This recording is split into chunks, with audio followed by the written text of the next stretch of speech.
Hi Cafe, this is Kristen Lewis and welcome to my Office 365 training.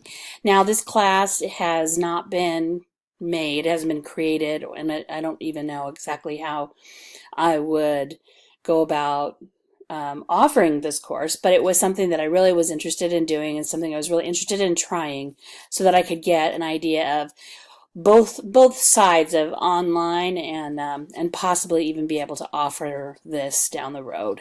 So what I really found interesting was that I was able to try to organize my welcome page and all these other pieces so that it would be easy for people who had never used an LMS to kind of be able to play around with it and look at it. So you can see right here on my welcome page, if I click on that, it will automatically take me here. And then when I go to information, um, there's a bunch of information here about what it looks like, my learning objectives, my brief description of the course, and some assignments. So it's basically giving some general information about how this class is going to run. And then I put the rubrics in here on this back side so that they could use it and look at it ahead of time. So like for example, here is the rubric for learning one. Oops, I don't want to edit it. It'll basically show you what it is if you open it up here. Actually close it.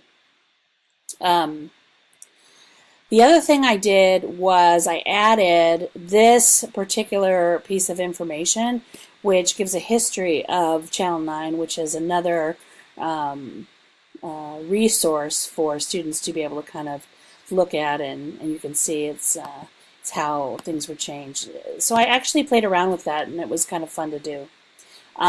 The next thing I did was my assignments. So my assignments are pretty basic. They're 1, 2, and 3. And then my learning activity, which is a Kahoot. All of that was in here and kind of shows the sway and how that works.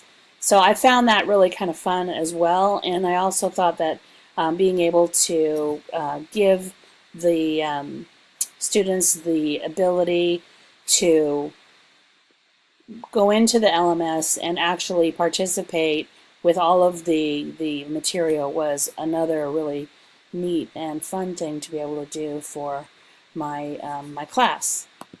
The other thing is I added this discussion board, and I kind of feel like I should have added more, and I wish that there was more way I could do this.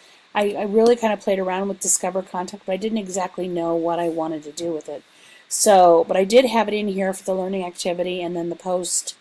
And so I guess what I really wanted to see down the road is how I have this skeleton, but I don't really know how it's going to really look and fold out when students come in. So, there's thoughts. I have many thoughts about that. The groups, I don't really have any groups in here, but I do think that when I do have students, I'd like to put them in groups because I felt like when I was working on this that some of my questions, I didn't even know what questions to ask because I was focused on trying to make the whole class flow. I added my faculty information here. So I have a picture of myself. That's actually not a bad picture of me. And then I have my meeting room. You can't click on this, but I did give some information, and this is basically ways for people to contact me. And I really liked this. I just thought this was it was something that I've never really seen on some of the other instructors when I've used Blackboard. So this was like very new to me, and it was kind of fun. So that was another thing. My welcome page, once again, I did add a task to explore the site.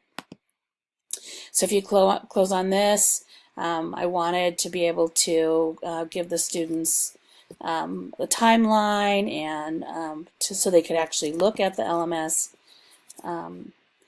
And I'm trying to show you my I'm trying to show you my welcome letter. It's not coming up. So my welcome letter should be in my announcements. There we go. So this is what I used for my announcements. I used my welcome letter. I gave information about all the different things that we were supposed to do with disabled students, to talk about Microsoft Word and Office, and I really felt that that was a pretty amazing way to kind of introduce yourself. Otherwise, you can see I did try to make it colorful and appealing, and I did, like I said, change some of these things so that students would be able to see where they needed to go. I would like to get more training on how to gather tools together, but for my purposes, which is just basically, learning about Office 365, Microsoft Word, Outlook, and PowerPoint, this is a pretty simple format, and it actually kind of works for me. Anyway, I just want to say I did enjoy working on this, and enjoyed working with Corinne. She was a very good teacher. I'm not so sure that I am a pro at this, and I might even want to take the class again, or at least have a follow-up course to be able to talk with someone one-on-one so that I can have things look more succinct and more organized, or maybe I'm not gauging it correctly. So anyway, I wanted to show you what I was doing, and if you have any questions, definitely contact me. If you have any suggestions, this is a work in progress, and like I said, I'm just really grateful that I was given the opportunity to actually take this, and even this tool, this Screencast-O-Matic tool is just downright amazing. So, all right, thank you very much.